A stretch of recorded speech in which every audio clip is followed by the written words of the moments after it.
নির্বাচনের ব্যাপারে আলোচনা হয়েছে যেন আইন শৃঙ্খলা পরিস্থিতিটা যেন ভালো থাকে। এই জন্যেই কীভাবে আমাদের আইন শৃঙ্খলা পরিস্থিতি ভালো রাখা যায় এবং ভালো থাকে এই ব্যাপারে আলোচনা হয়েছে। এবং আমাদের এখানে মোটামুটি সব বাহিনী প্রধানরা একটা এনশিওর করছে যে ওই সময় পরিস্থিতি ভালো থাকবে। আরেকটা জিনিস, নির্বাচনে আইন শৃঙ্খলা পরিস্থিতি ভালো থাকাটা শুধু আইন শৃঙ্খলা বাহিনীর উপরে নির্ভর করে না, যারা পার্টিসিপেট করে তাদের উপরেও কিন্তু নির্ভর করে। এই জন্য আপনারা সবসময় বলবেন, তাদেরও বলবেন, যদি নির্বাচনটা ভালো হয়, যে জিতে তার জন্য কিন্তু একটু ভালো হয়, ভালো নির্বাচনে জিতে। আর যদি কোনো রকম অসুবিধা হয় সেসব কিন্তু লোকজনে বলে যে এই নির্বাচন ভালো হয় না, জিতেন।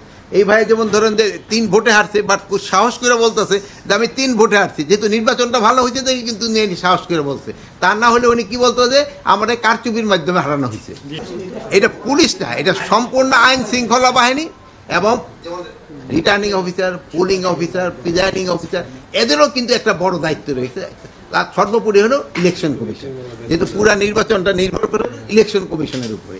তারাই কিন্তু এই বাহিনী কিন্তু সবাই তার আন্ডারেই কাজ করে এবং ওনারা একটা ভালো নির্বাচন জাতিকে উপহার দেবে, এটি আমরা সবাই আশা করি।